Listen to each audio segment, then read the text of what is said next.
தெய்வத்தால் ஆகாதெனினும் முயற்சிதன் மெய்வருத்த கூலி தரும்.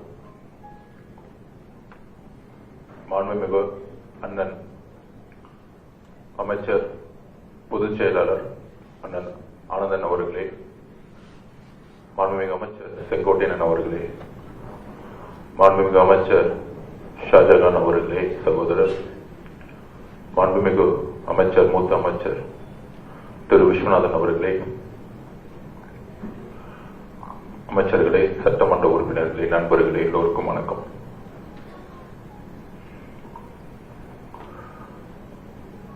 நாளைக்கு சட்டசபை பட்ஜெட் கூட்டத்தொடர். சட்டசபைக்குள்ள போனா மரபுன்னு சொல்லுவாங்க. அந்த மரபை இன்னைக்கு வரைக்கும் உண்மையா கடைபிடிச்சிட்டு இருக்கக்கூடிய இயக்கம் தமிழக வெற்றி கழகம். நமக்கு அனுபவம் இல்லைன்னு சொன்னாங்க, சட்டசபை எதிர்கொள்ள முடியுமான்னு சொன்னாங்க. ஆனால் ஒரு 4 நாள் நடந்துச்சு. முதல்ல அந்த 4 நாள்ல ஒவ்வொரு நாளும் குறைந்தபட்சம் ஒரு 10 to 15 முறை அவை மீறிய செயலை செய்தது திமுக. திமுகவே பாடம் எடுத்தாரு நம்மளுடைய தமிழக முதலமைச்சர், நம்மளுடைய அண்ணன் விஜயவர்தன், நம்மளுடைய சட்டமன்ற உறுப்பினர்கள், நம்மளுடைய அமைச்சர்கள். பேசவே முடியல அவங்களால அந்த 4 நாள். இப்ப அடுத்த பட்ஜெட் கூட்டத்தொடர் மானிய கோரிக்கை. அப்ப என்ன கால சூழ்நிலையில் நாம் இங்க இருக்கிறோம், இன்னைக்கு நிக்கிறோம். மே 10, 2026 முன்னு 2026 பின்பு 60 வருஷ அரசியலை தமிழக வெற்றி கழகத்துடைய தலைவரும் சரி, நாமும் சரி, ஒரு மிகப்பெரிய வரலாற்றை மாற்றி அமைச்சோம். அது எல்லாருக்கும் தெரியும். அன்றையிலிருந்து இன்னை வரைக்கும் ஒரு 80 நாள் ஆயிருக்கும். இந்த 80 நாள்ல திமுகவோட அரசியல் முதல்ல என்னன்னா, முதல் கொள்கை அவங்க கொள்கை எப்படி தமிழக வெற்றி கழகத்தோட ஆட்சியை கவுக்கிறது. இந்த 80 நாள்ல ஒரே கொள்கை திரு மு.க. ஸ்டாலின் அவர்களுக்கும் திரு உதயநிதி அவர்களுக்கும் இருக்கக்கூடிய ஒரே சிந்தனை. இது நம்ம சொல்லல, திரு மு.க. ஸ்டாலின் அவர்களே சொல்றாரு மீட்டிங்ல, 6 மாசத்துல உங்களுடைய ஆட்சி இருக்காது. 57 எம்எல்ஏ ஜெயிச்சவரு எப்படி 6 மாசத்துல ஆட்சி இருக்காதுன்னு சொல்ல முடியும்? திரு மு.க. ஸ்டாலின் அவர்களுக்கு என்ன எங்க இருந்து எம்எல்ஏ கிடைக்கும்? நம்மளை பார்த்து குதிரை பெயருங்கிறாங்க. 57 எம்எல்ஏ இருக்கக்கூடிய மு.க. ஸ்டாலின் எப்படி ஆட்சியை உருவாக்குவார்? எப்படி தமிழக வெற்றி கழகத்தை பார்த்து ஆட்சி இருக்காதுன்னு சொல்ல முடியும்? அதுக்குதான் இந்த குதிரை பேர வழக்கு.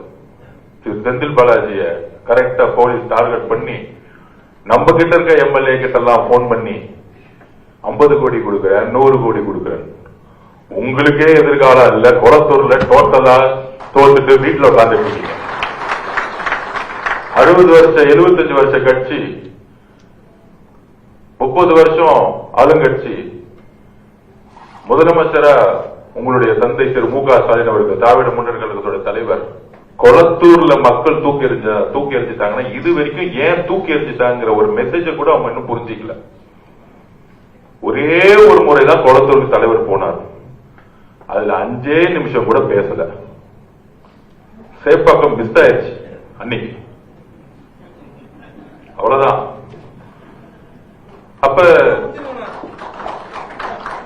அப்ப கொளத்தூருடைய தோல்வி ஒட்டுமொத்த திமுகவுடைய கடைசி சாம்ராஜ்யத்துடைய அத்தியாயம். இதுதான் தமிழக மக்களுடைய தீர்ப்பு.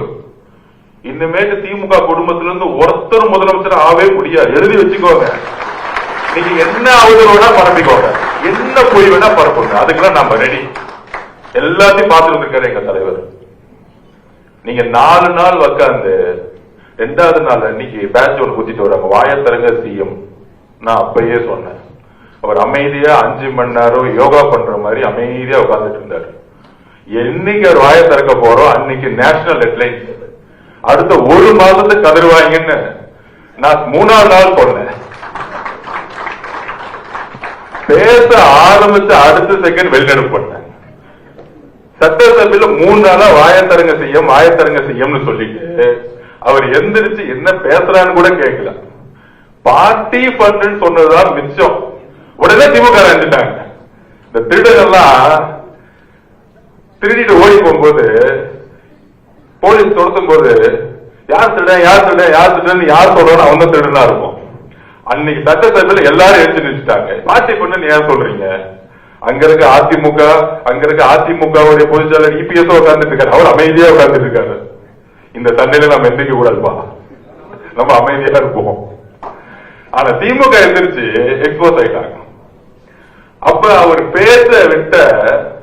பேசுறது கேட்க முடியல.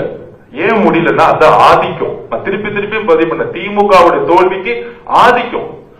பண்ணையார் மனத்தனம், நாம மட்டும்தான் ஆளுங்கட்சி, எங்க அப்பா எங்க புள்ள நாங்க மட்டும்தான் முதலமைச்சர், ஒரு கொத்தடிமை கூட்டம் தான் வந்து அமைச்சர்கள், இப்படி ஒரு சிந்தனையை அவங்க நம்பிட்டாங்க. எலெக்ஷன் முன்னாடி ரொம்ப நம்பிட்டாங்க. அடுத்த 26க்கு இப்ப என் டிபார்ட்மெண்ட்லாம் பாத்தீங்கன்னு வச்சுக்கோங்க, நெடுஞ்சாலை துறையிலையும் பொதுப்பணித்துறையிலையும் 2028 வரைக்கும் டெண்டர் போட்டு போயிருக்காங்க. அட்வான்ஸ் வாங்கிட்டாங்க. கரெக்டா மார்ச் மாசம் ஏப்ரல் மாசம் டெண்டரை போட்டு 2028 வரைக்கும் டெண்டரை போட்டுட்டு அட்வான்ஸ் உனக்கு எல்லாம் வச்சுக்கோ, நான் தான் ஆட்சிக்கு வர போறேன். அப்ப அவங்களுக்கு வந்து என்னன்னா முடிவு பண்ணிட்டாங்க, ஓகே நம்ம தான் அடுத்தது, என் பிள்ளைய தூக்கி அடுத்த முதலமைச்சர் ஒரு கடுமையான சிந்தனை வந்துச்சு அவங்களுக்கு. அந்த ரிசல்ட் அன்னைக்கு நெஞ்ச மட்டும்தான் முடிஞ்சுக்கல, அப்படியே ஷாக் ஆயிடுச்சு. உடனே அதிமுக பேச பார்த்தாங்க. அந்த கதையெல்லாம் நமக்கு எல்லாருக்கும் தெரியும். அதுல கூட்டணி கட்சிகளே சொல்லிட்டாங்க, நாங்க அதிமுக, நீங்க அதிமுகவும் திமுகவும் சேர்ந்து பிஜேபி எடுத்து ஆட்சி அமைக்க போகுதுன்னு கம்யூனிஸ்ட் தோழர்கள், ஐஎம்எல் தோழர்கள், காங்கிரஸ் தோழர்கள் எல்லாரும் சொல்லிட்டாங்க. இந்த அரசியல் ஃபர்ஸ்ட் 30 நாள் போச்சு. அடுத்த 30 நாள் நம்ம எம்எல்ஏ கிட்ட 50 கோடி கொடுக்கலாமா, 20 கோடி கொடுக்கலாமா? வேட்பாளராக இருக்கும் போதே 1 ரூபாய் கொடுத்து என் வேட்பாளரை வாங்க முடியல. எம்எல்ஏ ஆன எங்களுடைய சட்டமன்ற உறுப்பினர் கிட்ட எதிர்காலமே இல்லாத திமுக தலைவரே சட்டமன்ற உறுப்பினர் ஆக முடியாத திமுக நம்ம சட்டமன்ற உறுப்பினர் பேசுறாங்களா 50 கோடி தர 20 கோடி தர. அவங்க பக்காவா ரெக்கார்ட் பண்ணி போலீஸ்ல கொடுத்துட்டாங்க. அதனால செந்தில் பாலாஜி காலையிலயும் மாலையிலும் சைன் போட்டுட்டு இருக்காரு.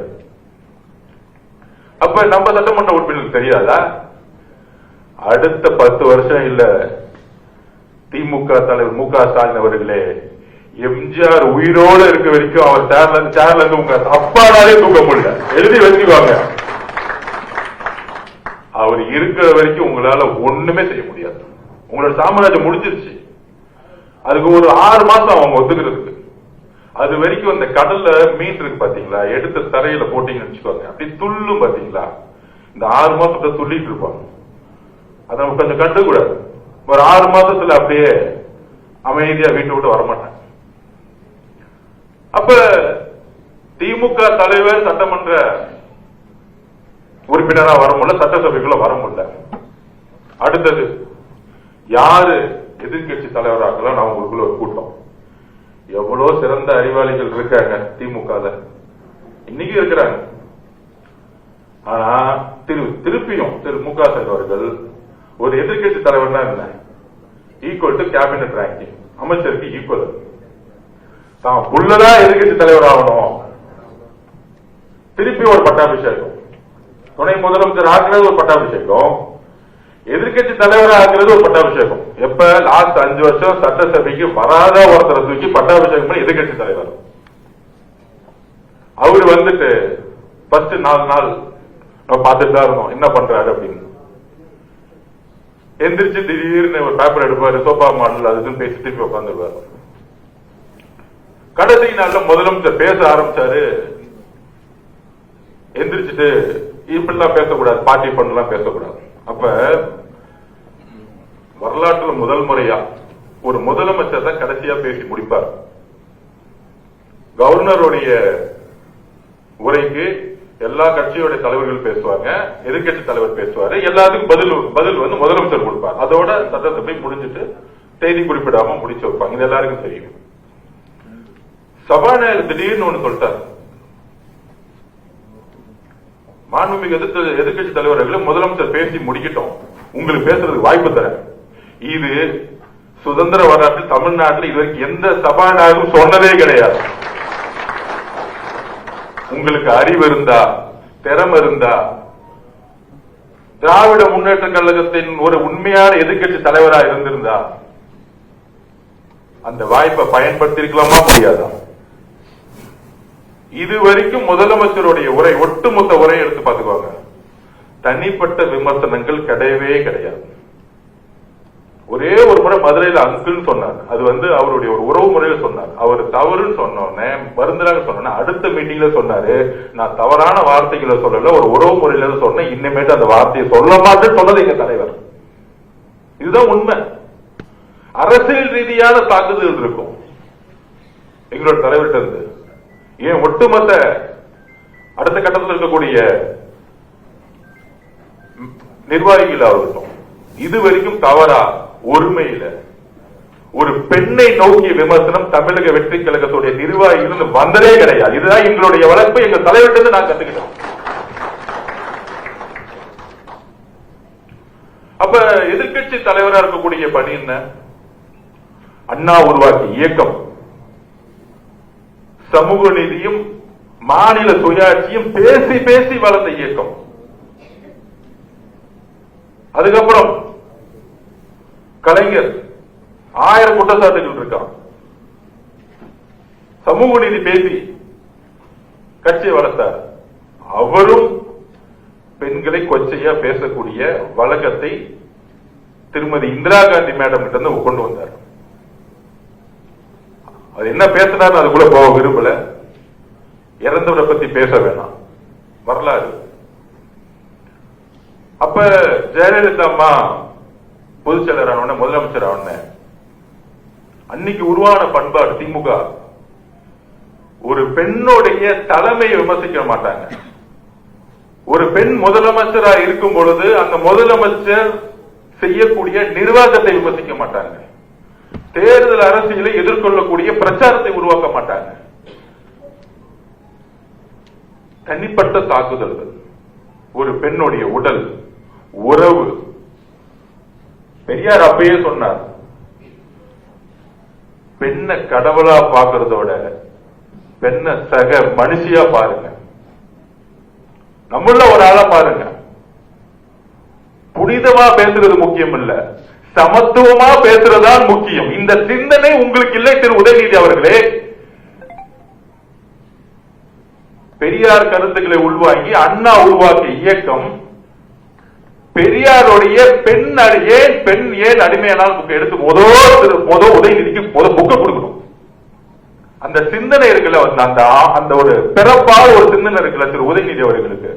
எங்க தாத்தா கலைஞர் முன்னாள் முதலமைச்சர், எங்க அப்பா முன்னாள் முதலமைச்சர் ஸ்டாலின், எங்க அப்பா முன்னாள் முதலமைச்சரா இருந்ததுனால இன்னைக்கு என்ன பட்டாபிஷேகம் பண்ணி எதிர்கட்சி தலைவரா உட்கார்ந்து வச்சிருக்க அந்த திமிர் இருக்குல்ல,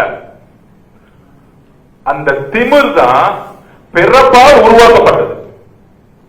அந்த பிறப்பால் உருவாக்கப்பட்ட ஆணவம் தான் இன்றைக்கு 57 எம்எல்ஏவோட உங்களை உட்கார வச்சு 26 கட்சி கூட்டணியை உருவாக்கி ஒவ்வொரு தொகுதியில் 40 ரூபாய் செலவு பண்ணி 75 வருஷ பாரம்பரிய கட்சிய உங்களுடைய ஆணவத்தால் இன்னைக்கு உங்களை உட்கார வச்சிருக்கார் திரு மு க ஸ்டாலின் அவர்களை. இன்னைக்கு வீட்டுல உட்கார்ந்துருக்காரு உங்களுடைய ஆணவம்.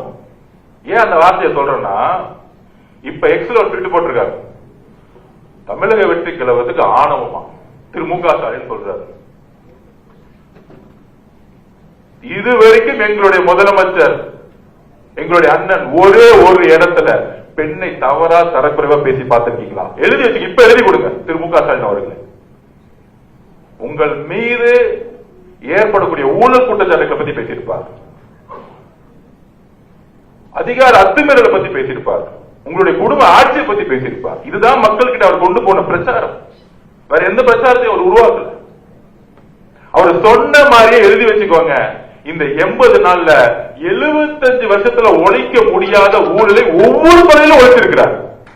இன்னைக்கு இந்த 80 நாள்ல பார்ட்டி ஃபண்ட் முதலமைச்சர் கலெக்ஷன் பண்ண 10,000 கோடி ரூபாய் ஈஸியா கலெக்ஷன் பண்ண முடியும். அது வேணான்னு தூக்கி போட்டிருக்காங்க. எங்களுக்கு தெரியாத அந்த வழி. இங்க இருக்கக்கூடிய ஒவ்வொரு சட்டமன்ற உறுப்பினர்கிட்ட கையில 5 லட்சம் ரூபாய் இன்னைக்கு வரைக்கும் பணம் இல்லை. இங்க இருக்கக்கூடிய அமைச்சர்கிட்ட இன்னைக்கு வரைக்கும் மொத்தமா 25 லட்சம் ரூபாய் பணம் இல்லை. ஒரு நேர்மை என்பது என்ன தெரியுங்களா? வாய்ப்பே இல்லாம நேர்மையா இருக்கிறது முக்கியம் இல்ல. எல்லா வாய்ப்புகளும் இருந்து ஒரு மனிதன் அதிகாரமும் அந்த பலமும் இருக்கும் பொழுது நேர்மையா என் மக்கள்கிட்ட என்ன சொல்லுவாங்க, நிமிர்ந்து ஒவ்வொரு நாள் உட்கார்ந்துருக்காரு பாத்தீங்களா எங்களோட முதலமைச்சர். அந்த நேர்மைதான் மக்கள் அவரை நேசிக்க வைக்கிறது. அந்த நேர்மைதான் தமிழ்நாட்டுடைய ஒட்டுமொத்த பெண்களுடைய அண்ணனாவும் தம்பியாவும் மகனாவும் இருக்கிறார் எங்க தலைவர். எங்களுடைய நாங்களும் சரி போனவன் அன்பா பெண்கள் ஏன் ஓடி வராங்க? தமிழக வெற்றி கழகம் நான் திருப்பி பதிவு பண்ணோம். கண்டிப்பா ஆளுங்கட்சி ஆகும். கண்டிப்பா மாண்பு முதலமைச்சர் ஜெயிச்சு முதலமைச்சர் அப்பவர் 4 மாசம் முன்னாடி நம்பல. அதற்கான காரணம் என்ன தெரியுமா? எல்லாரும் இளைஞர்கள் சொல்லிட்டு இருந்தாங்க. ஏன்னா நம்ம போகும்போது எல்லாரும் இளைஞர்கள் நம்மள வேலை பார்க்கறதுக்காக எல்லாம் ஓடி வருவாங்க. ஆனா அவங்க கண்ணுக்கு தெரியாத ஒன்னே ஒண்ணு என்ன தெரியுமா? வீட்டுல இருந்தாங்க பாருங்க, அமைதி புரட்சி பண்ணாங்களே பெண்கள், ஒட்டுமொத்த பெண்கள். இந்த வெற்றியை உருவாக்கியது பெண்கள். திருப்பி பதிவு பண்றோம். நாங்க எங்க ஏன் யாருக்கிட்ட உண்மையா இருக்கணும்? நாங்க நினைக்கிறது தெரியுமா? முதல்ல தமிழ்நாட்டில் இருக்கக்கூடிய எங்களுடைய தாய்மார்களுக்கும் எங்களுடைய அக்காக்கிட்டையும் தங்கச்சிக்கிட்டையும் நாங்க உண்மையா இருக்கணும்னு நினைக்கிறோம். ஏன்னா இந்த கட்சியை உருவாக்கியது தமிழக பெண்கள். எங்க அண்ணனை முதலமைச்சர் ஆக்கியது தமிழக பெண்கள், அதோடு சேர்ந்த இளைஞர்கள். அப்ப ஏன் எங்களுக்கு அந்த உணர்வு வருது? அதை இன்னைக்கு சொல்றாரு தமிழக திமுகவுடைய பேட்டி கொடுக்கிறார் RS பாரதி சொல்றார், மூத்த தலைவர். அது என்ன, நாங்க எம்ஜிஆர் காலத்துல இப்படிதான் பேசிட்டு இருந்தோம், கலைஞர் காலத்துல அப்படிதான் பேசிட்டு இருந்தோம், ஏன் அம்மா ஜெயலலிதா காலத்துல அப்படிதான் பேசிட்டு இருந்தோம், ஐயா எடப்பாடி காலத்துல அப்படிதான் பேசிட்டு இருந்தோம். இந்த 4 பேர் என்னவன பேசிக்கோங்க. ஆனால் எங்கள் அண்ணன் முதலமைச்சர் பொறுப்பேற்றதிலிருந்து திரு சி. ஜோசப் விஜய் அண்ணன் எங்கள் முதலமைச்சராக இருக்கக்கூடிய பெண்களை நோக்கி விமர்சிக்கக்கூடிய யாரா இருந்தாலும் கைது செய்யப்படுவார்கள். இது ஏன்னா ஒருத்தருக்கான மிரட்டலோ பழிவாங்கலோ கிடையாது. இந்த கலாச்சாரத்தை தூக்கி எறியணும். ஒரு பெண் அரசியல் வரக்கூடாதா? ஒரு பெண் நிருபரம் வரக்கூடாதா? பத்திரிகையுள்ள வரக்கூடாதா? ஏன் உங்களை பார்த்து கொஸ்டின் கேட்கக்கூடாதா? கேட்கிற கேள்வி விட்டுட்டு அவங்க உடலையும் அவர்களுடைய உறவையும் சுக்குநராகக்கூடிய செயலை செய்கிறதா திமுக. அப்ப அண்ணா பேசிய சமூக நீதியும் மாநில சுயாட்சியும் தூக்கி எறிந்து இன்னைக்கு ஆபாச நீதியாக ஒரு எதிர்கட்சி தலைவர் உட்கார்ந்துட்டு இருக்காரு. இனிமேல் அவர் ஆபாச நீதி தான் கூப்பிடணும், உதயநிதி கிடையாது. உறுதியாக சொல்றோம். என்ன வார்த்தைகள்! நான் கேட்கிறேன், நான் என்ன பேசுறது தவறுன்னு இன்னைக்கு வரைக்கும் உணரல. வார்த்தைகள் தவறு இருக்கலாம், மனிதன் உணர வேண்டும். தவறு செய்யாத மனிதர்கள் கிடையாது, ஆனால் அது உணரணும். முதல் அந்த உணர்ச்சி இருக்கா? இன்னைக்கு பேசுறாரு, நான் என்ன பேசுறேன்? ஒண்ணுமே பேசல. உங்களுடைய அம்மா முன்பும் உங்களுடைய மகள் முன்பும் இந்த வார்த்தையை பேச முடியுமா திரு உதயநிதி அவர்களே? பேச முடியுமா? எல்லோருக்கும் குடும்பம் இருக்கு. எல்லா பெண்களையும் ஒரே மாதிரி பார்க்கணும். எங்க அம்மாவை பார்க்கிற மாதிரி தான் இன்னொரு அம்மாவை நான் பார்க்க முடியும். அந்த உணர்வு உங்ககிட்ட இல்லை.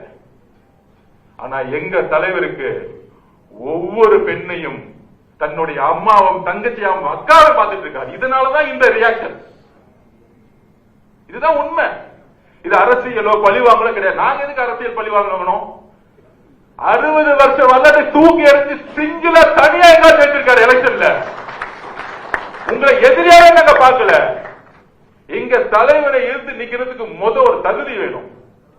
இன்னைக்கு சேலஞ்ச் பண்ற திரு உதயநிதி அவர்களே, உங்க தாத்தாவோட ஐடென்டிட்டி, திமுகவுடைய ஐடென்டிட்டி எல்லாத்தையும் தூக்கி போட்டு உங்க எம்எல்ஏ போஸ்ட ரிசைன் பண்ணிட்டு வாங்க.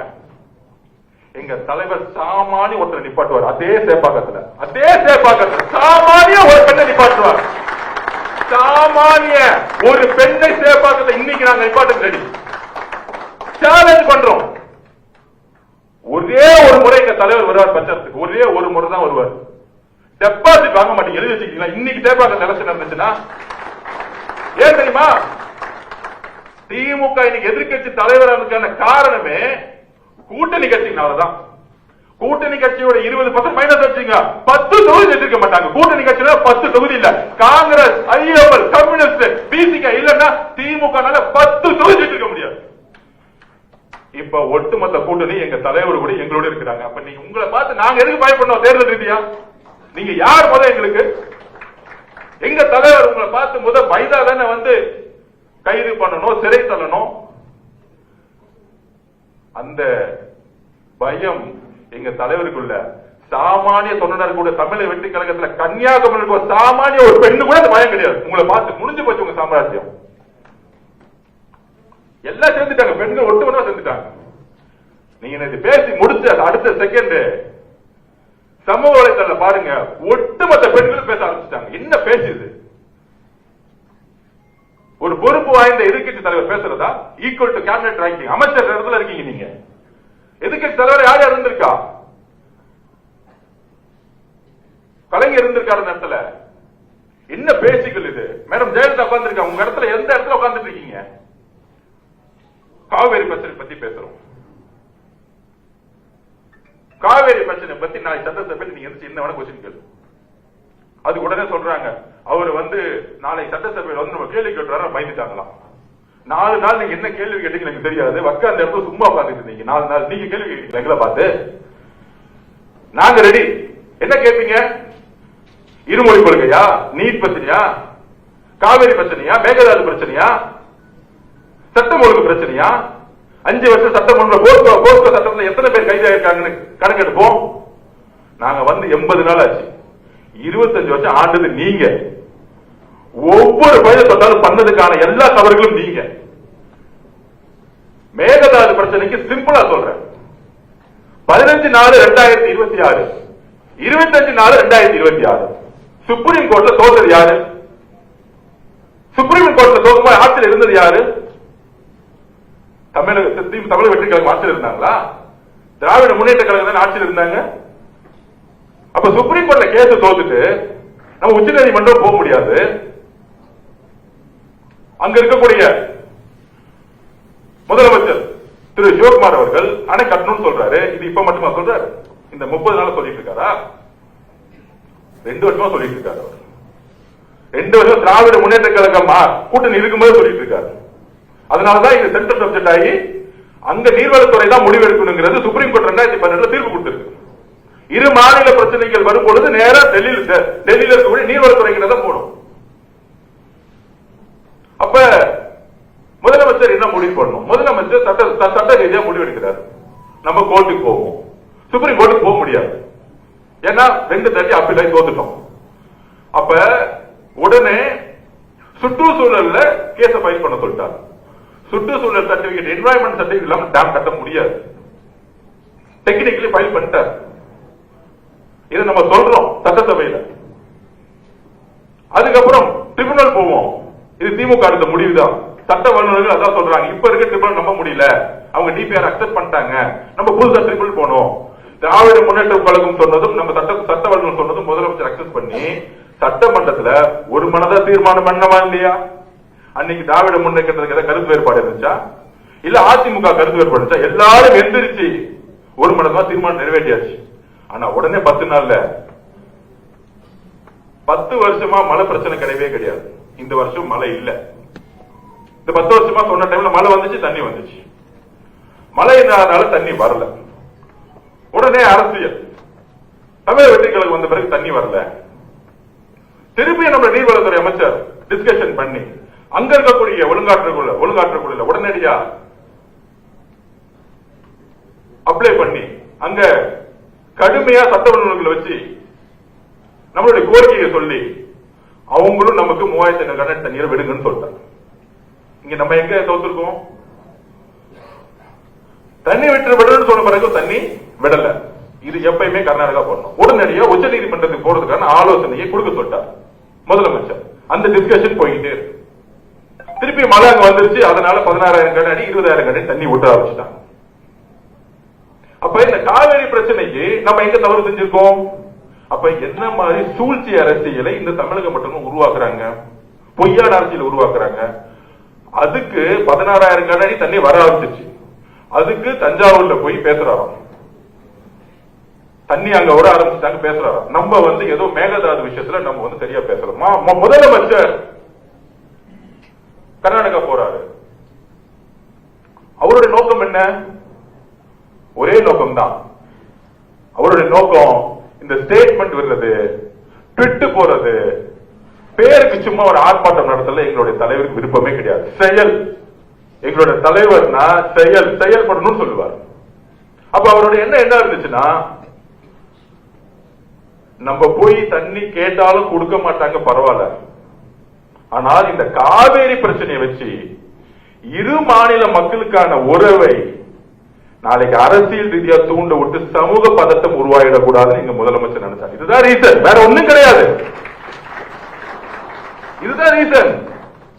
அங்க கூடிய சில அமைப்புகள் 2028 தேர்தல் வருது, அப்ப இது ஒரு பிரச்சனையாகி தமிழர்களுக்கும் அங்க இருக்கக்கூடிய தமிழக மக்களும் கர்நாடக மக்களும் எப்பொழுதும் இன்றைக்கும் அண்ணன் தம்பியா நம்ம இருக்கிறோம், உறவுல இருக்கிறோம், அக்கா தங்கச்சியா இருக்கிறோம். அப்ப அந்த சிந்தனை வரக்கூடாது. அவர் எல்லோருக்குமான தலைவர்.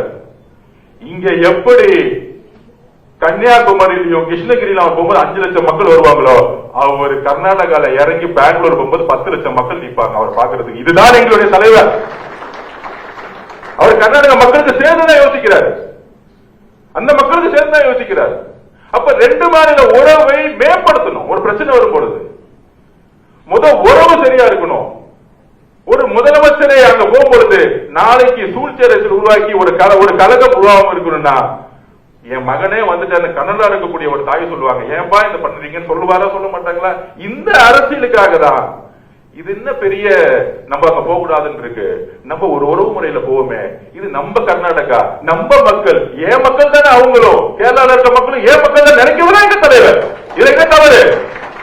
நீங்க அரசியலா பாக்குறீங்க, அவர் சகோதரத்தை வளர்க்கறதுக்காக கர்நாடகா போகணும்னு நினைச்ச. இதுதான் உங்களுடைய குறுகிய மனப்பான்மை. இதுதான் பதில். ஏன் எங்க தலைவருக்கு போய் பார்க்கணும்னு உடனே போக கூடாது. ஆனா இந்த திமுக அப்படி சூழ்ச்சி அரசியல் பாருங்க.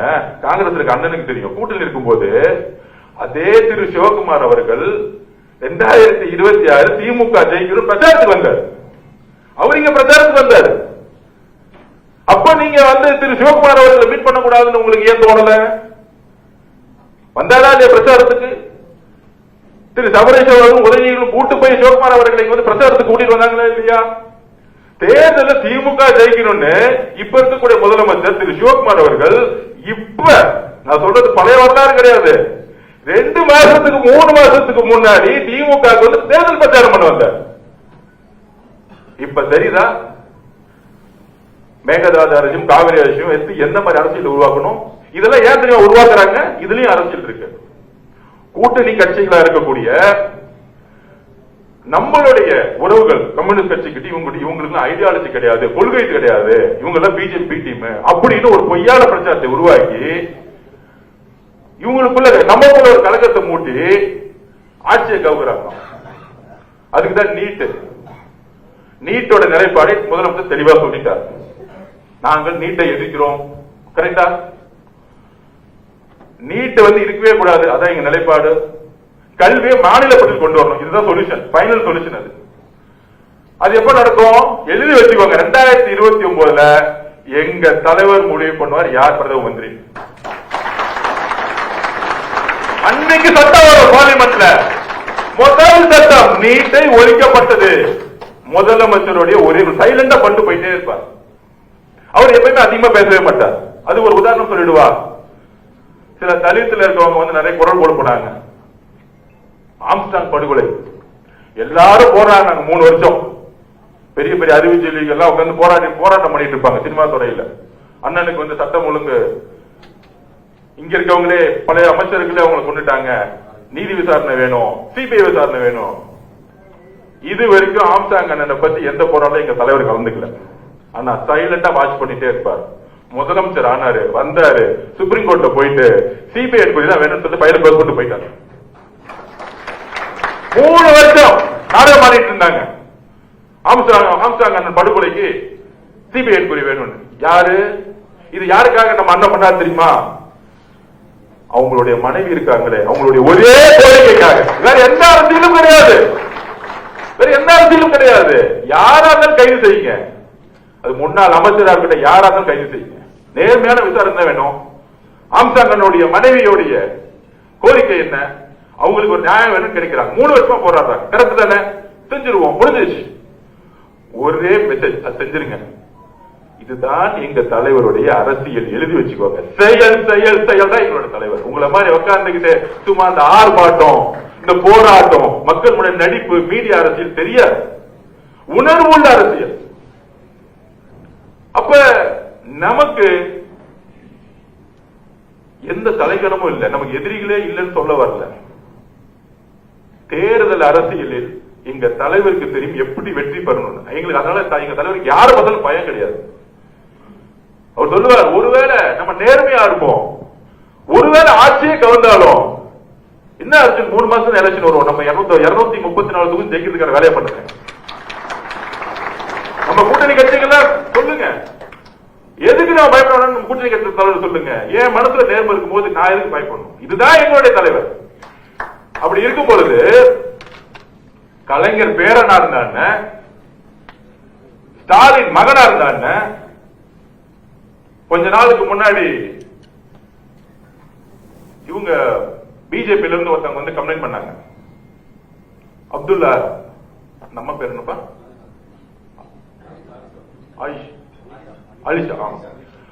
அலிஷா அப்துல்லா மேடம் வந்தாங்க. வந்து கமிஷன் கம்ப்ளைண்ட் போச்சு. தரக்குறைவா யூடியூப்ல பேசினாங்க. தரக்குறைவா அது 2 பேர் ரொம்ப சிரிச்சு, அந்த பெண்ணுடைய உடல், அந்த பெண் யார் கூட இருந்தா, அந்த பெண்ணுடைய குழந்தை யாரோட குழந்தை, இதெல்லாம் ஒரு அரசியலா? ஒரு பெண், ஒரு இஸ்லாமிய சமூகத்தில் பெண், எந்த கட்சியா இருக்கட்டும், தைரியமாக அரசியலுக்கு வரக்கூடிய சிந்தனையை நம்ம வரவேற்கணும். அது வரவேற்கணும். சரியா தவறோ, ஒரு பெண் வீட்டை விட்டு வெளியே வரும்போது அரசியலுக்கோ ஒரு அதிகாரத்துக்கோ வரணும்னு ஒரு சிந்தனை வரும்போது நம்ம வரவேற்கணும். தவறுகள் செய்தால் நம்ம அரவணைக்கணும். ஏன்னால் இதுதான் உண்மையான சமூக நீதி. ஒரு பெண் அதிகாரத்துக்கு வரக்கூடிய ஒரு சமூக நீதி தான் பெரியார் கனவு கண்டார், அண்ணா கனவு கண்டார், புரட்சியாளர் அம்பேத்கர் கனவு கண்டார். அப்போ ஒரே ஆக்ஷன், அவங்க 2 பேரும் அரெஸ்ட் பண்ணிருங்க. திமுக தான், பக்கா திமுக. அதே சட்டம் தான் நீங்க மகுடம் சூட்டிய முக ஸ்டாலின் உங்க மகனா இருந்தாலும் ஒரே சட்டம் தான் எங்களுக்கு. மனுநீதி சோழனுடைய ஆட்சி நடந்துகிட்டு இருக்கு. தான் மகனா இருந்தாலும் சட்டம் கடமை செய்யும் சொல்லக்கூடியவர் தான் எங்களுடைய முதலமைச்சர். தமிழக வெற்றி கழகத்தில் தவறு செய்யும் போது அடுத்த செகண்ட் போலீஸ் கட்சி இன்னைக்கு அரசு பண்ணணும்னு சொல்லிடுவார். இது வரைக்கும் 3 பேர் அரசு பண்ணிருக்காங்க. அந்த மாதிரி தமிழக வெற்றி கழகத்துடைய நிர்வாகிகள் யாரும் நிக்கல. அப்ப இந்த கட்சியை உருவாக்கியது நாங்கெல்லாம் அமைச்சராக இங்க அமர்ந்திருக்கிறதுக்கு முக்கிய காரணம், ஏன் எங்களுடைய தலைவரை முதலமைச்சர் ஆக்கியது தமிழ்நாட்டுடைய பெண்கள். அப்ப அந்த பெண்களை கொச்சையாக பேசும் பொழுது யாராக இருந்தாலும் சட்டப்படி நடவடிக்கை எங்களுடைய முதலமைச்சர் எப்படி எடுப்பார். அதுக்காக எந்த போராட்டம் நாங்கள் எதிர்கொள்ள ரெடியா இருக்கிறோம். ஏன்னா இந்த தமிழக பெண்களுடைய கோரிக்கை நேற்றிலிருந்து ஒட்டுமொத்த நேஷனல் மீடியாவோ ஒரு எதிர்க்கட்சி தலைவருக்கு இப்படி பேசலாமா? டிஸ்கஸ்டிங் ஸ்பீச்சஸ் நேற்று வந்து ஆரம்பிச்சிட்டாங்க. நம்மளுடைய மீடியா தான் லேட்டா இருந்திருப்பாங்களே, காலைல தான் ஆரம்பிச்சாங்க. பெண்கள் சமூகத்துல இறங்கி அடிக்க ஆரம்பிச்சிட்டாங்க. என்னது திமுக, பழைய திமுக, இந்த இதுக்கு முற்றுப்புள்ளி வைங்க.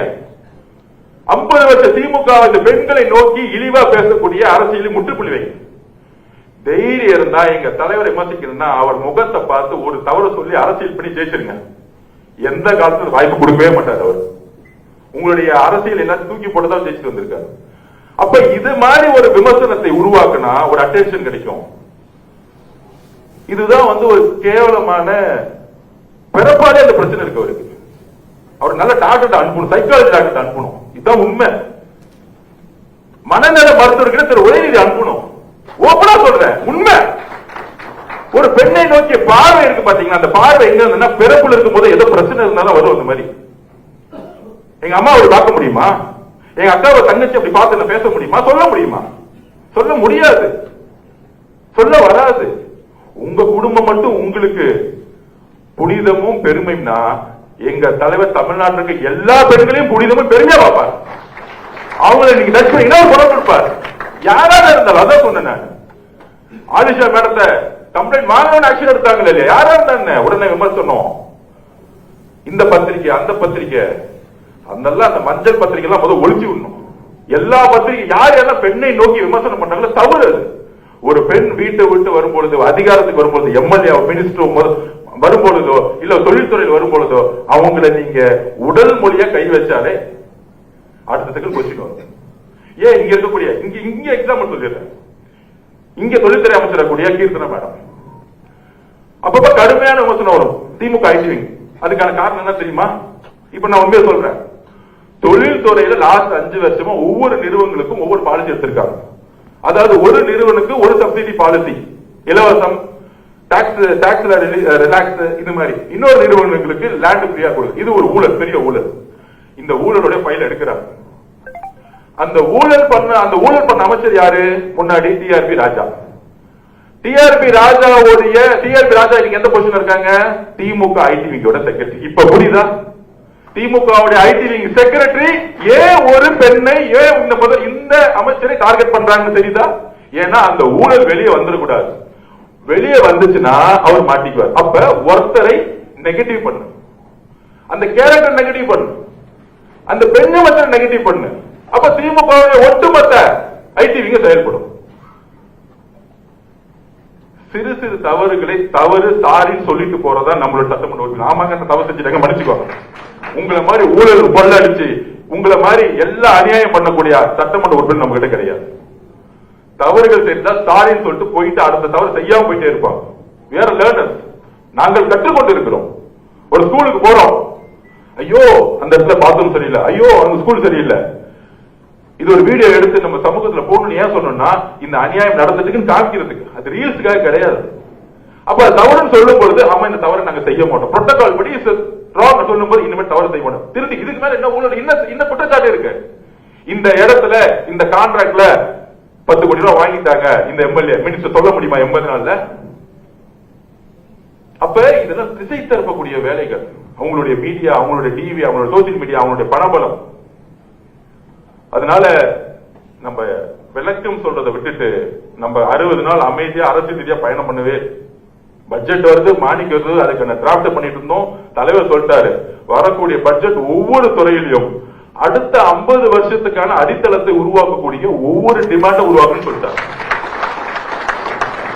சிம்பிளா முடிச்சுட்டாரு. ஒவ்வொரு ரிவ்யூ மெட்டீரியலையும் இந்த ரொம்ப பழைய பாலிசி இருந்துச்சுன்னா முதல் டிஸ்ட்ராய் பண்ணிருங்க, புதுசா உருவாக்குங்க. நீங்க சொல்ல ஃபுல் ஃப்ரீடம். ஒரு முதலமைச்சர் இது வரைக்கும் சட்டமன்ற உறுப்பினர் பார்த்தோம், அமைச்சரை பார்த்தோம், இல்ல இல்ல நீங்க அந்த கமிஷன் வாங்கிட்டீங்க வீட்டை வந்து கொடுங்கன்னு சொன்ன முதலமைச்சர் எங்களுக்கு கிடையாது. சொன்ன வார்த்தை ஒவ்வொரு துறையிலும் அடுத்த 50 வருஷத்துக்கான நல்ல வளர்ச்சியை உருவாக்கக்கூடிய ஒரு டிமாண்ட கொடுங்க. உங்களுக்கு ஃபுல் சுதந்திரம் கொடுத்துட்டாரு. கூட்டணி கட்சிகிட்ட கேட்டு பாருங்க, இது வரைக்கும் இந்த துறையில உங்ககிட்ட ஏதாவது தலையிட்டு பேசியிருப்பாருங்க? இதுதான் உண்மை. இந்த மாதிரி ஒரு சுதந்திரம் எந்த தலைவரும் கொடுத்ததில்லை. ஏன்னா உண்மையாக சொல்றேன், நான் பார்த்ததே சொல்றேன், நம்ம அண்ணனுக்கு அவர் மேல அளவு பெரிய நம்பிக்கை இருக்கு. அதனாலதான் அவருக்கு இன்செக்யூரிட்டியே கிடையாது. இவங்களுக்கு எல்லாம் பாத்தீங்கன்னு வச்சுக்கோங்க, இந்த திமுக தலைவர்களுக்கு எல்லாம் யார பார்த்தாலும் சந்தேகம், ஒரே நெகட்டிவ். இந்த சிந்தனை தான் அவங்க இந்த தோல்வி காரணம்.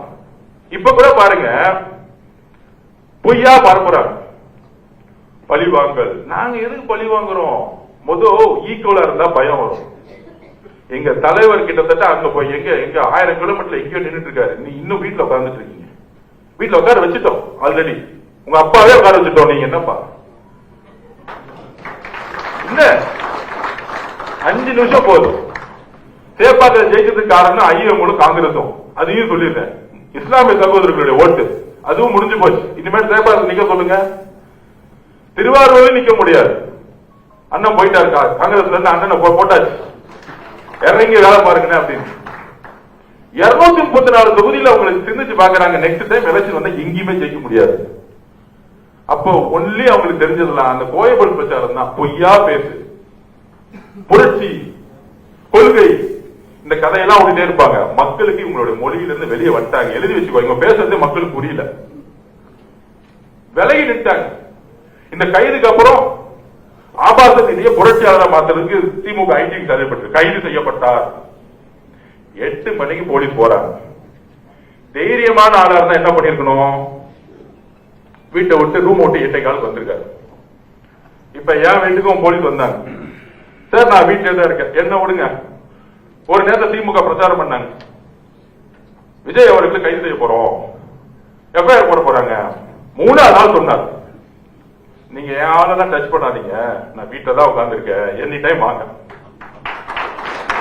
அந்த நேரம் ஒட்டுமொத்த ரோடு திரும்பி நிற்குது. நான் வீட்டுல கேமரா பார்த்து சொன்னார், முதலமைச்சர் பார்த்து 8 மணி காவல்துறை காலைல போயிருக்கு. போன உடனே 8:15 வெளியே வந்துட்டு, நான் ட்ரெஸ் மாத்திட்டு வரேன், டாய்லெட் போயிட்டு வந்துடுறேன். இது நமக்கு தேவைதான், இது ஒரு அடிப்படை கடமை. 8:15 போனவரு 10:15 வரைக்கும் டாய்லெட் மட்டும் வெளியே வரல. என்ன ஒரு புரட்சியாளர், டாய்லெட் புரட்சியாளர் திரு உதயநிதி அவர்கள். காலமும் நேரமும் எப்படி 24 மணி நேரத்தில் உங்களுடைய ஆணவத்தை அடக்குது பாத்தீங்களா? என்ன தெரியுமா, அதாவது இது சிறை செல்வது நம்மளுடைய நோக்கம் இல்ல. அது உயர் நீதிமன்றத்திலேயே முதலமைச்சருடைய குறிப்பிட்டு சொல்லிட்டார். நம்மளுடைய கவர்மெண்ட் அட்வொகேட் சொல்லிட்டாரு, அவரை நாங்க சிறை செய்தெல்லாம் நாங்க கைது செய்யல, விசாரணைக்கு தான் நாங்க கூட்டிட்டு போறோம், என்ன கம்ப்ளைண்ட் ஆயிருக்கு. சிறை செய்து உங்களை தள்ளுற அளவுக்கு தேவையில்லாம நம்ம ஜெயில வேற செலவு பண்ணணும், சாப்பாடு கொடுக்கணும், இதெல்லாம் தேவையில்லாத வேலை. அதெல்லாம் அவ்வளவு பெரிய ஆள்லாம் கிடையாது. வடிவேல் படத்துல என்னையும் ஜெயிலுக்கு தண்டாங்க, என்னையும் ஜெயிலுக்கு தண்டாங்கன்னு நிறைய கூட்டம் திமுக இன்னைக்கு எல்லா தெருவில் அப்படிதான் சுத்திட்டு இருந்தாங்க. அதுவும் பாருங்க, உதயநிதிக்காக வேலை ஏறவே தெரியல, வரும்போதே போட்டோகிராபர் வீடியோகிராபர்லாம் போட்டுட்டு கரெக்டா வண்டியில ஒரு கொடியை பிடிச்சிட்டு நானும் ஜெயிலுக்கு போறப்பா அப்படிங்கிற மாதிரி தான் அவர் ஐடிவிங்க. திமுக உணர்வற்ற திமுக. இன்னைக்கு கட்சி தலைமைக்கும் தொண்டர்களுக்கும் உணர்வே கிடையாது. சும்மா போலியா உருவாக்குறது, இதெல்லாம் காசு கொடுத்து கூட்டிட்டு வர்றது. அப்ப 8:15 10:15 வரைக்கும், அதாவது நேற்று ஒரு பெண்களை அருவருப்பா பேசி அசிங்கமாக பேசிய உதயநிதி அவர்கள் இன்னைக்கு டாய்லெட் 2 மணி நேரம் உட்கார வச்சுட்டாங்க பாத்தீங்களா? அதுதான் காலமும் நேரமும். உங்க ஆணவம் இருக்கு பாத்தீங்களா, உங்க ஆணவத்தை டாய்லெட் உட்கார வச்சாங்க பாத்தீங்களா? வாழ்க்கை முழுதும் என்னைக்கு மறக்கவே மாட்டார் டாய்லெட் 2 மணி நேரம் உட்கார்ந்தது. போலீஸ் வெயிட் பண்ணிட்டே இருக்காங்க, என்னப்பா இவ்வளவு நேரம் டாய்லெட் போயிட்டு இருக்காரு.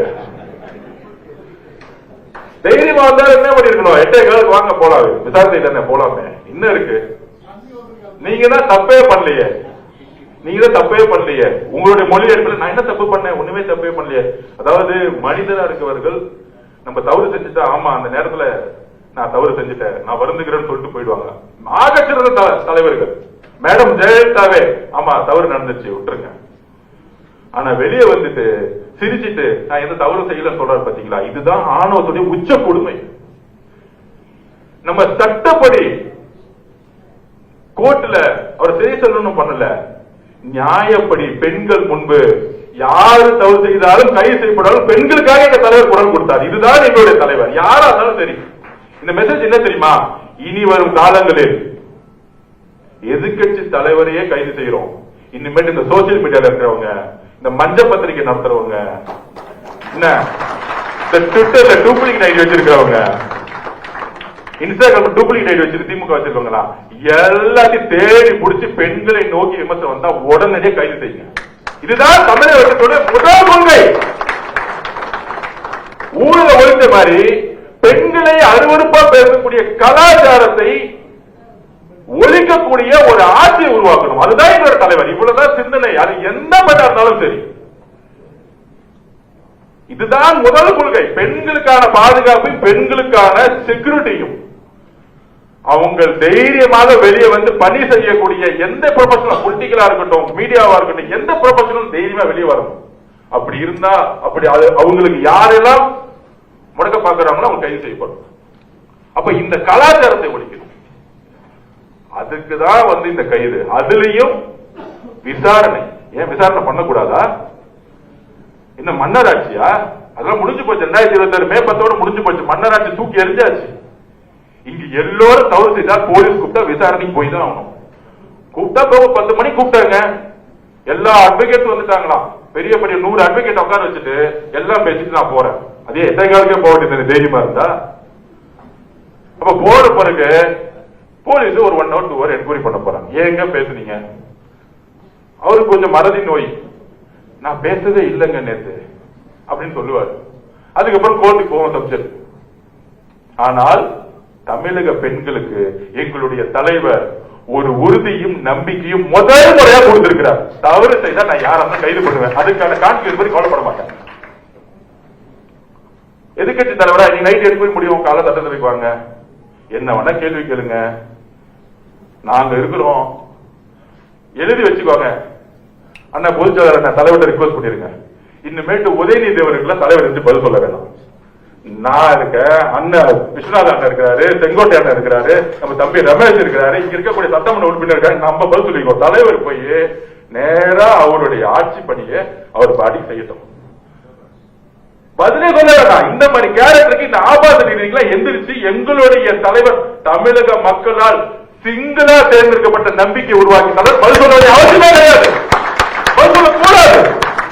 தயவு செஞ்சு தீர்மானம் போடுங்க. இனிமேல் எதிர்கட்சி தலைவர் எந்திரிச்சு சட்டம் அண்ணன் நீங்க தான் அவை தலைவர், நீங்க தயவு செஞ்சு சொல்லிடுங்க, நீங்க எந்திரிச்சு பதில் சொல்லுங்க போதுங்க.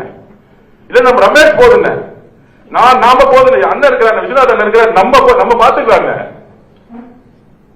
அப்ப நம்ம பாத்துக்கலாம். தலைவர் வளர்ச்சியை நோக்கி அரசியலை உருவாக்கட்டும், நம்ம அரசியலை பாத்துக்குவோம். நீங்க அவரை, அதாவது திமுக காரங்க இறங்கிட்டாங்க சொல்றாங்க, எங்க பார்த்தாலும் போராட்டம் ஒண்ணும் இல்ல. எங்க பொதுச் செயலாளரும் சரி, நாங்களும் ஜஸ்ட் கண்ணு காமிச்ச ஒட்டுமொத்த ஜென்சி ரோட்ல இறங்கினா மகன ஒருத்தனை வீட்டு இருக்க மாட்டீங்க, ஒருத்த வீட்டு இருக்க மாட்டீங்க. அமைதியா ஒருத்தர் அமைதியா இருந்தா ரவுடிசம்லாம் வேலைக்கு ஆகாது. பசங்க இறங்கினாங்க ரவுடிசம்லாம் வேலைக்கு ஆகாது. நாங்க அமைதியா ஜெயிச்சிட்டோம், மக்களை முன்னேற்றணும், இளைஞர்களுக்கு வேலை வாய்ப்பு இல்ல. எங்க தலைவர் என்ன வச்சுக்கிறாரு, 55% இளைஞர்கள் இருக்காங்க, வேலை வாய்ப்பை உருவாக்கணும். அவங்க அரசியல பயன்படுத்துறது மட்டும் நம்ம குறிக்கோள் இல்ல, இளைஞர்களுக்கான வேலை வாய்ப்பை உருவாக்கி முன்னேற்றம் நினைச்சிட்டு இருக்காரு. அப்படி ஒரு அரசியல் தலையீடு அவருக்கு வந்து டிஸ்டர்ப் பண்ணா, நாங்க இருக்கிறோம், மற்ற அமைச்சர்கள் இருக்காங்க, மற்ற சட்டமன்ற உறுப்பினர் இருக்காங்க. இது அண்ணன் தீர்மானமே அண்ணன் கொடுத்துருங்க. நாளைக்கு வந்து உட்காரட்டும், அவர் எந்திரிச்சு பேசுறதுக்குள்ள என்ன வேணா பேசட்டுமே. ஏன்னா 30 வருஷம் ஆட்சி, 50 வருஷம் கழிச்சு எல்லா தப்பையும் அவனா பண்ணிருக்காங்க. நீட்டு அவங்கதான் முதலமைச்சர், 5 வருஷம் என்ன பண்ணாரு? மு.க. ஸ்டாலின் என்ன போராட்டம் பண்ணாரு? உதயநிதி அவர்கள் மெரினா பீச்ல என்ன 50 நாள் உண்ணாவிரதம் இருந்து செத்து போறமே ஆக்சிஜன் ஏற்றிட்டு வந்தாரா? கேக்குற 50 நாள் ஏதாச்சும் மெரினால வந்து உண்ணாவிரதம் இருந்தாரா? போயிட்டு டெல்லியில உண்ணாவிரதம் இருந்தாருல்ல, அவர் மாதிரி 30 நாள் உண்ணாவிரதம் இருந்தாரா? அனிதாவுடைய இறப்புக்கு எங்களுடைய தலைவர் செல்லும் போது என்ன நினைச்சிருப்பாரு, ஒரு நாள் பாராளுமன்றத்தில் நீட் விளக்கப்படும், அதுக்கு நான் என்னுடைய குரலை கொடுப்பேன் அன்னைக்கு நினைச்சிருப்பாரு. அது நடக்கும், எழுதி வச்சுக்கோங்க. தமிழ்நாட்டில இருந்து வரக்கூடிய குரல் ஒரு நாள் 2029 பாராளுமன்ற தேர்தலுக்கு பின்பு இந்த நீட்டை ஒழிக்கக்கூடிய முதல் சட்டத்தை எங்களுடைய தலைவர் வலியுறுத்துவார். அது நடக்கும், அது நடக்கும். அவரை பத்தி உங்களுக்கு தெரியாது, அது நடக்கும். அண்ணனுக்கு தெரியும், அவர் நினைச்சா நடக்கும். அவர் நினைச்சிட்டார் நீட்டே இருக்கக்கூடாது, நினைச்சிட்டார் நீட் இருக்காது. அதனால நம்ம ரெடி ஆயிடுவோம். திமுக காரங்க ஏ ஓய் ஒன்னு கத்துவாங்க, எல்லாம் லைவ்ல போட்டாச்சு, அவங்க எக்ஸ்போஸ் ஆகட்டும். நம்ம உறுதியா டிமாண்ட், மானிய கோரிக்கை, முன்னேற்றம், மக்கள் முன்னேற்றம் போக்கஸ் பண்ணுவோம். அதுக்கு மேல தவறு செய்தா இந்த கிரவுண்ட்ல ஃபுட்பால் மேட்ச் எல்லாம் பார்த்துப்பீங்க, பவுல் அடிச்சா ஆட்டத்தொட்டே போயிடுவாங்க. ஆல்ரெடி அப்பா தவறு செஞ்சாரு, ஆட்டத்தொட்டு போயிட்டாரு. அடுத்தது அவர் புள்ள பவுல் அடிச்சுக்கிட்டே இருக்கு, ஆட்டத்தை விட்டு போறாங்க. நம்ம இறங்கி ஆட போறோம். இப்ப இல்ல, அடுத்த 50 வருஷத்துக்கு தமிழக வெற்றி கழகம் மட்டும்தான் இங்க இருக்கும். அதோட இந்த கூட்டணி கட்சி இருக்காங்க, தனியானே 35%, கூட்டணி வேற வந்துட்டாங்க 20%. குறைந்தபட்சம் தலைவர் பிரச்சாரம் பண்ண 65% நம்ம ஜெயிக்க போறோம். 65% எலெக்ஷன் வச்சு கவலையே படாதீங்க. முன்னாடி தலைவரை கூட்டிட்டு போயிட்டு பிரச்சாரம் பண்ணதான் பிரச்சனை. அண்ணா வாயில சொன்னா கூட்டிட்டு போயிட்டு வரதா பிரச்சனை, இட்டுட்டு போயிட்டு வருது. இப்ப பிரச்சனையே இல்ல. கரூர் வந்தாரு, 5000 போலீஸ் பாதுகாப்பு கரெக்டா கொடுத்தாங்க. எந்த வழி மறுக்கப்பட்டதோ அதே வழியில ரோட் ஷோ பண்ணாரு, அதே இடத்துல பிரச்சாரம் பண்ணிட்டு வந்தார். அப்ப இது எல்லாம் அவர் நினைச்சா நடக்கும், ஆனா பேசவே மாட்டார். அவர் பேசும்போது அவங்க காண போயிடுவாங்க. இதுதான் அவருடைய வரலாறு. அதனால அவங்க காண போறதுக்கான எல்லா வேலையும் செஞ்சுட்டு இருக்காங்க. நம்ம நம்பிக்கையா உறுதியா விசாரணை நடக்கட்டும். கிளீனா சொல்லிட்டாங்க, விசாரணை முடிஞ்சாலும் வீட்டுக்கு அமைச்சிருவோம். சிறை செல்லக்கூடிய பழக்கம் எங்களுக்கு கிடையாது. எங்களுக்கு யாருமே எதிரியா நினைக்கக்கூடிய பழக்கமே முதல் கிடையாது. எங்களுக்கு அந்த அந்த பயமே கிடையாது. முதல் எந்த கட்சியை பார்த்து தனியானே நாங்க ஜெயிச்சிட்டோம், கூட கூட்டணி வேற இருக்கு, எதுக்காக ஒருத்தர் பார்த்து நாங்க பயப்பட, எதுக்காக ஒருத்தர் சரி சொல்லணும்? இதுதான் நான் திருப்பி திருப்பி பதிவு பண்றேன். அதனால நாம் மிகப்பெரிய வெற்றிகளை பெற போறோம். இவங்களுடைய பொய்யையும் இவங்களுடைய சூழ்ச்சிகளையும் தூக்கி எறியறதுக்கு நமக்கு நிதானமும் பொறுமையும் ஒற்றுமையும் வேணும். இது எல்லாம் தலைவருக்கு ஒரு பலமா இருக்கும். தலைவரோட பலத்துக்கு நான் திருப்பி சொல்றேன், அடுத்தது 50 வருஷத்துக்கு பக்கத்துல நிக்கிறதுக்கு யாருமே கிடையாது. அதனால நம்ம சட்டசபையில நிமிர்ந்து போவோம். ஏன்னா நம்ம நேர்மையாளர்கள், நம்ம தலைவர் ஒரு மிகப்பெரிய நேர்மையான ஆட்சி உருவாக்கி இருக்கார். நன்றி, வணக்கம்.